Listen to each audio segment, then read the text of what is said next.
আমাকে কারা ভোট দিয়েছেন আর কারা ভোট দেয়নি এটা আমার চিন্তা কোনো বাকি নাই। লতিফুর রহমান ওখানে গিয়ে দেখতে গিয়ে উনি বলছেন নিরাপরাধ লোককে, আমিও বলবো আইন প্রয়োগকারী সংস্থাকে, আমরা চাই না যে এখানে এই অপরাধের সাথে যারা জড়িত তা বাদ দিয়ে অন্য কাউকে গ্রেফতার করা হোক। এই অপরাধের সাথে জড়িত সমস্ত জামাতের কর্মীরা, জামাতের নেতারা, যারা জামাতের ভোট করেছে তারা এটার সাথে জড়িত, যে মারা গেছে তারা জামাতের। এখানে নুরুল ইসলাম বুলবুল, লতিফ সাহেব, যারা আপনার দাঁড়িপাল্লার ভোট করে বেরিয়েছেন, জনগণের কাছে আপনাকে জবাবদিহি করতে হবে। নির্বাচন শেষ হয়ে গেছে, নির্বাচনের পরে আপনাদের এই উত্তেজনা তৈরি করা, মানুষের বাড়ি ঘরে ডিল মারা, এত দুঃসাহস পান কোত্থেকে? আমরা বিএনপিকে হাতে আঙ্গুল দিয়ে বসে থাকবো না কি মনে করেছেন? একজনের গায়ে যদি কেউ হাত দেয় তার পাল্টা আপনারা প্রস্তুত থাকবে, পরিষ্কার বলে দিলাম। আজকে আওয়ামী লীগের লোকজন যারা বিগত সময়ে বিএনপির নেতাকর্মীদেরকে উপর হামলা করেছে, মামলা করেছে, তাদের বিরুদ্ধে ব্যবস্থা নিতাম, তাহলে তারা সুরসুর করে যে বিএনপিকে ভোট দিত। আমারও অত্যন্ত মন খারাপ, আমি দুদিন থেকে ঘুমাতে পারিনি। তার কারণ আমার যে প্রত্যাশা ছিল, বিশেষ করে এই অঞ্চলে যে ভোট পাওয়ার কথা ছিল, সে ভোট আমরা পাইনি, তাই না?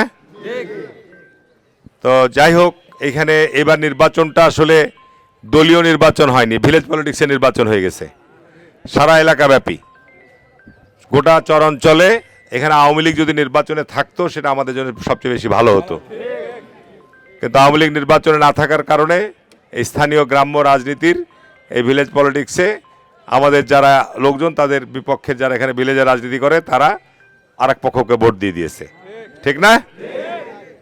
তো এখন ব্যাপার হচ্ছে দুই পক্ষের ভোট হয়েছে, দুটা প্রতীকের ভোট হয়েছে, তাই না? আমি নির্বাচনের আগে আপনাদের বলেছিলাম যে আমার সরকার যদি ক্ষমতায় যায়, তারেক রহমান প্রধানমন্ত্রী হয়, আমি যদি এমপি হই, দুটো পার্ট, একটা হচ্ছে আমার সরকার আর একটা আমি এমপি হওয়া, একটা হয়েছে আর একটা হয়নি, তাই না? তাহলে আল্লাহর রহমত তো যে ব্যাপক মেজরিটি নিয়ে তো বিএনপি সরকার গঠন করতে পেরেছে, এটা তো একটা বড় ব্যাপার, ঠিক না? এটা আল্লাহর কাছে শুকরিয়া আদায় করি, বলি আলহামদুলিল্লাহ। এবং যারা বাংলাদেশে সন্ত্রাস এবং নৈরাজ্যের হোতা, যারা বাংলাদেশে বোমা, চাইনিজ কুড়াল, তারা এই সমস্ত কর্মকাণ্ডে যারা হোতা, বড় বড় লেকচার দেয়, দেখেন নির্বাচনের শপথ হয়নি, এর মধ্যেই তারা গতকালকে আমাদের চরপাগড়া ইউনিয়নের সভাপতি যে আপনার নাসিদ মেম্বার, তার বাড়িতে আক্রমণ করেছিল। আমি পুলিশ পাঠিয়েছিলাম এবং সেখানে গিয়ে উমর চেয়ারম্যান, নুরুল মেম্বাররা গিয়ে শান্ত করেছিল। তারা সারা রাতব্যাপী বোমা তৈরি করছিল, অনেক শক্তিশালী বোমা তৈরি করছিল, এবং আপনারা খবর পেয়েছেন, আমি নিজেও গেছিলাম সকালে, এবং সেইখানে বোমা তৈরিকালীন সময়ে স্পটে দুজন মারা গেছে, বাড়ি উড়ে গেছে, আমি নিজে দেখে এসেছি, বাড়ির ওয়াল ভেঙে পড়ে গেছে। হ্যাঁ, বাড়ি মানে টিন উপরে উড়ে গেছে, ওয়াল ভেঙে পড়ে গেছে।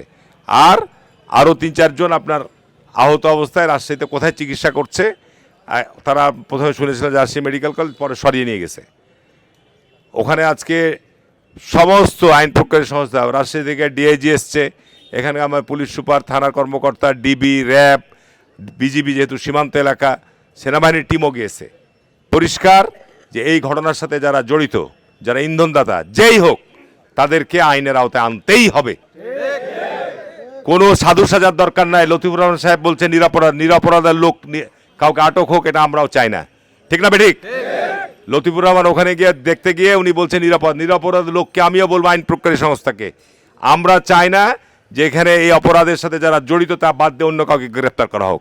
এই অপরাধের সাথে জড়িত সমস্ত জামাতের কর্মীরা, জামাতের নেতারা, যারা জামাতের ভোট করেছে তারা এটার সাথে জড়িত, যে মারা গেছে তারা জামাতের, ঠিক না বেঠিক বলছি? সুতরাং এখানে নুরুল ইসলাম বুলবুল, লতিফ সাহেব, যারা আপনার দাঁড়িপাল্লার ভোট করে বেরিয়েছেন, জনগণের কাছে আপনাকে জবাবদিহি করতে হবে। নির্বাচন শেষ হয়ে গেছে, নির্বাচনের পরে আপনাদের এই উত্তেজনা তৈরি করা, মানুষের বাড়ি ঘরে ডিল মারা, এত দুঃসাহস পান কোত্থেকে? আমরা বিএনপিকে হাতে আঙ্গুল দিয়ে বসে থাকবো না কি মনে করেছেন? আমি আপনাদেরকে বলে যাচ্ছি যে আপনারা কি মনোবল দুর্বল হয়ে গেছে নাকি? একজনের গায়ে যদি কেউ হাত দেয় তার পাল্টা আপনারা প্রস্তুত থাকবেন, পরিষ্কার বলে দিলাম। একদম আমরা কাউকে কোনো অন্যায় করব না, আমরা অন্যায় বরদাস্ত করবো না, পরিষ্কার কথা। ভুলে গেলে হবে না, বিএনপি ক্ষমতায় আছে, আমাদের দায়িত্ব জনগণের নিরাপত্তা দেওয়া, ঠিক না? এখানে কারা ভোট দিয়েছেন, কারা ভোট দেয়নি, এটা আমি স্পষ্ট, আপনারা যারা ভোট করছেন তারাও স্পষ্ট, ঠিক না? আমি আমাদের এখানকার ফলাফলকে আমি মেনে নিয়েছি। আমার জায়গা থেকে আমি কিন্তু বলি নাই নেতা কর্মীদেরকে যারা আমাকে ভোট দেয়নি তাদের বাড়ি ঘরে আগুন দাও, একথা কিন্তু আমি কাউকে বলিনি, বলেছি? সুতরাং আমাকে কারা ভোট দিয়েছেন আর কারা ভোট দেয়নি এটা আমার চিন্তা কোনো বাকি নাই, ঠিক না ঠিক? সুতরাং আমাদের এই ব্যাপারে এখন সজাগ থাকতে হবে। আমাদের সঙ্গে দেখবো, আমরা এখন 5 বছর অপেক্ষা করব। জনগণ এখানে তো আমাকে এমপি ভোট করে আমাকে নির্বাচিত করে মানুষ সেবা পেয়েছে, কাজ পেয়েছে নাকি? এখন দেখবো আমরা। তো সুতরাং আপনাদের অস্থির হওয়ার কিছু নাই। আমাদের প্রধান কাজ, আমি বলেছিলাম নির্বাচনের সময় যে আমাদের প্রধান রাষ্ট্রের কাজ হবে এখন যে আমাদের জনগণের নিরাপত্তা নিশ্চিত করা, ঠিক না? আমাদের ভুল হয়েছে।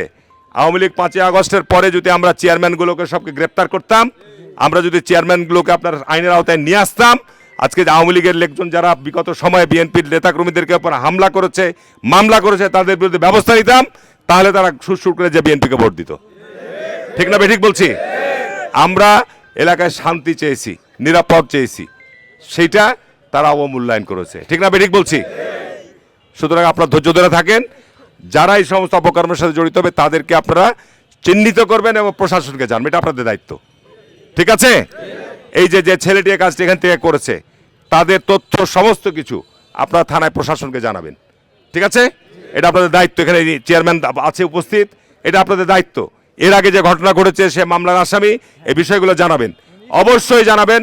এবং আমি পরিষ্কার বলছি যে এই ঘটনার সুষ্ঠু তদন্ত সাপেক্ষে এর সাথে যারা ইন্ধনদাতা, যোগানদাতা, অর্থ যোগানদাতা, এই সমস্ত কর্মকাণ্ডের ব্যাপারে যারা জড়িত তাদেরকে অবশ্যই আইনের আওতায় আনতে আসবে, ঠিক আছে? তা আমি আর বক্তব্য বাড়ালাম না, তার কারণ আমি ইতিমধ্যে যেহেতু আমি মোটামুটিভাবে আমাকে ঢাকা চলে যেতে হবে, সরকার গঠন খুব তাড়াতাড়ি আপনার হয়ে যাবে, যে কারণে আমাদের যারা বিজয়ী হয়েছে আমাদের প্রধানমন্ত্রী সহ সবার সাথে দেখা সাক্ষাৎ তো আমাদের করা দরকার, তাই না? প্লাস আপনারা যারা কষ্ট করেছেন, আমি আপনাদেরকে বিশেষভাবে অনুরোধ করব, আপনারা অনেক পরিশ্রম করেছেন, ঠিক না? কিন্তু এখন অনুরোধ করবো আপনারা অন্তত পক্ষে আমাদের প্রত্যেকটা গ্রামে নেতৃস্থানীয়রা আপনারা আমাদের লোকজনগুলোর সাথে একটু একসাথে আপনারা যোগাযোগ করবেন, একটু দেখা সাক্ষাৎ করবেন, ঠিক আছে?